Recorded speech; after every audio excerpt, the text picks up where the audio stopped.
Welcome back to Coach Cove's B-Ball Breakdowns, and today we're going to talk about what went wrong for Team USA at this year's FIBA World Cup.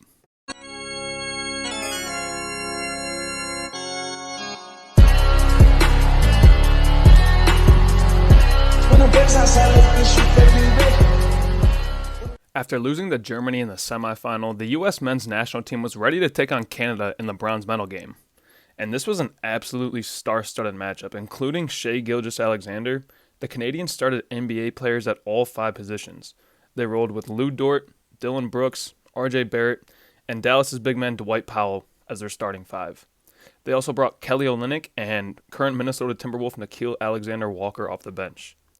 The Americans were led by Anthony Edwards and Mikal Bridges, but with Paolo Banchero, Brandon Ingram, and Jaren Jackson all out of this game due to illness, Steve Kerr rolled the dice and started his big man Walker Kessler at the 5 spot. And this was a risky move because Kessler hadn't started in any other game this whole tournament. But nonetheless, this was a hot ticket, and at the tip, everyone had their eyes on the 2 biggest reasons for that. With the amount of skill on the court, Ant and Shai were going to have a chance to try and do something special.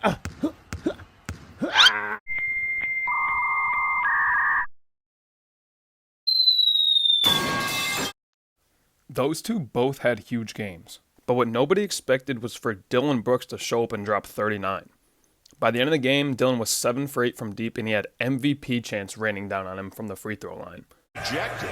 They've only got 7 bodies right now, and again you can hear the MVP chant for Dillon Brooks. But the main storyline in this game was really this U.S. team's defensive struggles. Throughout the entire tournament, they just never showed any pride on that end. Individually, the effort was not where it needed to be, and we found out that USA basketball isn't going to win with talent alone. Whether it was in transition or in the half court, it was just way too easy for these Canadians to get good looks. And what they were doing wasn't a secret. Aside from just simply sharing the ball much more than the Americans, the Canadian team also focused their attack on a handful of guys. Austin Reeves and Walker Kessler were the 2 guys on the American squad who were getting switched onto the most difficult matchups the most often. But I would also throw Tyrese Haliburton and Jalen Brunson in there as 2 other guys who Canada really looked to target in this game. Frankly, nobody was getting stops. Pay close attention to what Kelly Olynyk does after receiving the ball in this play. Okay, so he's coming up to set this ball screen, he's going to pop, and now he's got the ball. Take a look at all this space between himself and Bobby Portis. Normally, a player in his position would either attack the matchup or shoot this wide open 3. But Olynyk reads the defense and then decides to put the ball in the hands of someone who's a bigger scoring threat. RJ Barrett. He's not thinking, okay, I got the ball, now what can I do to get past my defender? He's thinking, okay, I got the ball, now what can I do to get my team a bucket? Compare that to these next few possessions where this USA team just looks extremely selfish, and not once do they try and reverse the ball to the opposite half of the court. And honestly, that was the biggest difference between this USA national team and the rest of the teams in this tournament. To quote the great and powerful J.J. Redick, there wasn't just a lack of continuity on this team, but rather a complete absence of it. Continuity means, and I'll try my best to paraphrase here, JJ, continuity is the ability for a team to make each other better, the ability for a team to get the best out of each other. But it's more complicated than it sounds. Continuity is a combination of a lot of factors, including things like how well individual skill sets align, how willing guys are to buy into a role, the overall level of mental toughness that a team has, and really the core components of continuity in basketball are trust, chemistry, and leadership. And this U.S. team was missing a lot of those pieces. But to make matters worse, they chose not to play basketball in the way that it's been played for years and years and years and years. They tried to do something else. They tried to shoehorn their ISO-heavy, get out of my way and let me go score type of play that works in the NBA into the FIBA world. And, well, there's one lesson out there that I think needs to be heard more. It's this. They're the best team. In terms of individual players, they're the best. But it's a team sport. So you play 5-on-5. You don't play 1-on-1. It's not tennis. Pepe is right, it's not tennis. So when I went back to rewatch this game, I tried to think of how I can measure teamwork, and here were a couple of key stats that I kept. Not including transition opportunities, Canada made 3 passes or more on 18 possessions in this game. That may not seem like very many, but the U.S. only had 7 such possessions where they made at least 3 passes, and that's just terrible. I was also interested in figuring out how many times each team ended their possession without making 2 passes or more. The U.S. had 50 possessions where they made 1 pass or less, whereas the Canadians only had 36. And for good measure, Canada had 29 assists compared to just 21 for the U.S., and 21 assists and 14 turnovers in 45 minutes of action is pretty awful for a team full of NBA players. Poor shot selection, turnovers, and just a complete lack of teamwork forced the U.S. to rely on making difficult shots rather than actually generating good looks. Watch how many people are moving without the ball in this possession for the U.S. Okay, so we got one guy. Cam Johnson is running the baseline. But everyone else is pretty much just standing still and waiting for Tyrese to make something happen. He gets clamped by Shea and gets forced to make a dangerous skip pass to, yeah, you guessed it, the one guy who did his work early and got himself open.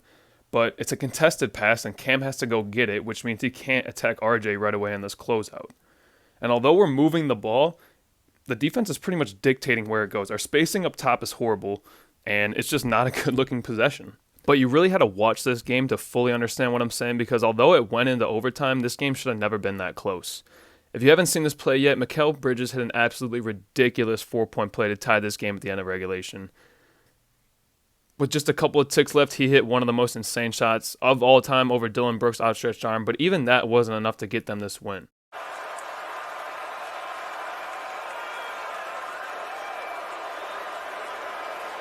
Canada didn't have enough bodies down near the rim. And Bridges got it, turned around, and buried it.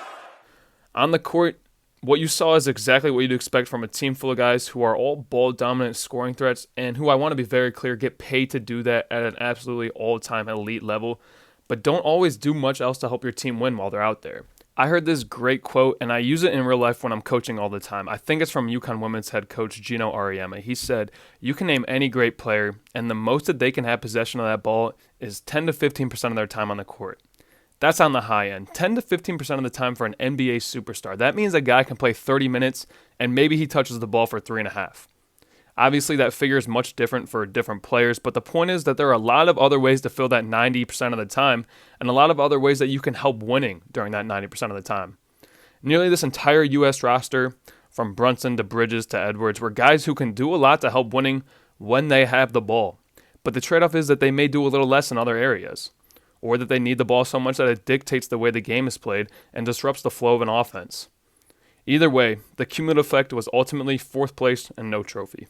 In the days after the U.S.'s embarrassing loss, we saw multiple NBA stars announce that they will be competing in the 2024 Olympics in Paris, but the competition is going to be tough, and I wouldn't say that I'm confident heading into next summer.